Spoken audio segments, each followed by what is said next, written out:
Hi நண்பர்களே, welcome back to my channel Lalitha Deva சேட்டை. வாங்க நண்பர்களே, இன்றைக்கி வந்துட்டு ஒரு அழகான மாரல் ஸ்டோரி வந்து நம்ம பார்க்க போகிறோம். அதாவது நம்ம பழைய தெனாலிராமன் அப்புறம் கிருஷ்ணதேவராயரோட ஒரு சின்ன குட்டி ஸ்டோரி மாதிரி தான் ஃப்ரெண்ட்ஸ். வாங்க ஃப்ரெண்ட்ஸ், இந்த வீடியோக்குள்ளே போகலாம். அதுக்கு முன்னாடி இந்த வீடியோ யார் ஸ்பான்சர் பண்ணுறாங்கன்னா by Moti online shopping friends. இதோட லிங்க் வந்து நான் டிஸ்கிரிப்ஷனில் கொடுக்குறேன், மறக்காமல் போய் செக் அவுட் பண்ணி பாருங்கள். இதோட ஆப்பில் வந்துட்டு நம்மளுக்கு தேவையான அனைத்து பொருட்களும் கம்மியான விலையில் வந்து நம்மளுக்கு கிடைக்கும் ஃப்ரெண்ட்ஸ். அது மட்டும் இல்லாமல் ஈஸி டெலிவரி, அப்புறமா நம்மளுக்கு தேவையான பொருட்கள் அஃபோர்டபுள் ப்ரைஸில் கிடைக்கும். அது மட்டும் இல்லாமல் இதில் நிறைய பொருட்கள் வந்துட்டு எக்கச்சக்கமான பெனிஃபிட்ஸ் இருக்குது. அதாவது நம்மளுக்கு தேவையான பொருட்கள் அனைத்து மாதிரி டிஸ்கவுண்ட்ஸ் வந்து நம்மளுக்கு இருக்கும். அது மட்டும் இல்லாமல் இதில் வந்துட்டு நம்ம இந்த ஆப் வந்து டவுன்லோட் பண்ணும்போது இதில் வந்து ஏகப்பட்ட பெனிஃபிட்ஸ் இருக்குது. நம்மளோட ரெஃபரல் போனஸ், அதுக்கப்புறம் 50% ஆஃப் கிடைக்கும். அதுக்கப்புறமா உங்களுக்கு ரிவார்ட் பாயிண்ட்ஸ் கிடைக்கும், கேஷ்பேக் ஆஃபர் கிடைக்கும். இந்த மாதிரி எக்கச்சக்க பெனிஃபிட்ஸ் இருக்குது ஃப்ரெண்ட்ஸ். வாங்க நண்பர்களே, வீடியோக்குள்ளே போகலாம்.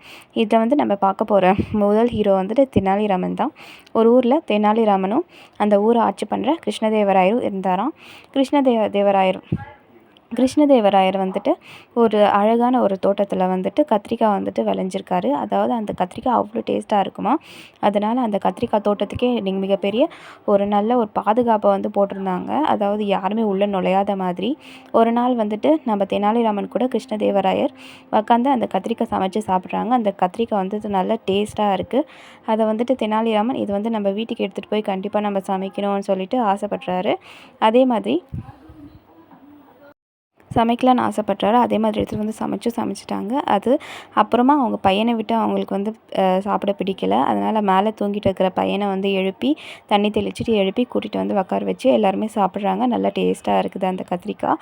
அடுத்த நாள் பார்த்திங்கன்னா நம்ம ராஜா வந்துட்டு நம்ம கத்திரிக்காய் தோட்டத்தில் 3 கத்திரிக்காய் வந்துட்டு மிஸ் ஆகுதேன்னு சொல்லிட்டு அவர் வந்துட்டு எல்லாரையும் பிடிச்சிட்டு எல்லார் மேலேயும் சத்தம் போடுறாரு நம்ம ராஜா கிருஷ்ணதேவராயர். அதுக்கப்புறமா எல்லாருமே வந்து இல்லை, இது வந்துட்டு உங்களுக்கு வந்துட்டு நைட்டு தெனாலிராமன் இந்த தோட்டத்துக்கிட்ட பார்த்தேன், கண்டிப்பாக தெனாலிராமன் தான் இதை வந்து திருடி இருக்கணும்னு சொல்லி கிருஷ்ணதேவராயர் ரொம்ப யோசிச்சு பார்க்குறாரு. ஏன்னா தெனாலிராமன் வந்து அவருக்கு பிடிச்ச ஒரு அமைச்சர், அதனால் யோசிச்சு பார்க்குறாரு. அதுக்கப்புறம் சரி நம்ம வந்து கூப்பிட்டு விசாரித்து பார்த்துடலான்ட்டு எல்லாரையும் அமைச்சரவைக்கு வந்து வர சொல்கிறாரு.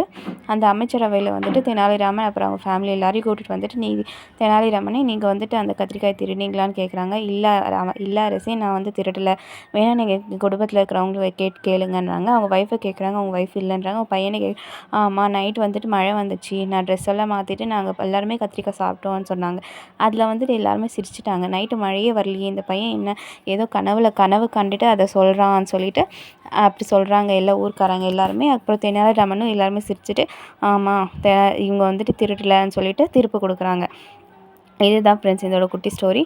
இந்த ஸ்டோரி உங்களுக்கு பிடிச்சிச்சின்னா மறக்காமல் வீடியோ லைக் பண்ணுங்கள், ஷேர் பண்ணுங்கள், சப்ஸ்கிரைப் பண்ணுங்கள். தேங்க்யூ ஃப்ரெண்ட்ஸ், பாய்.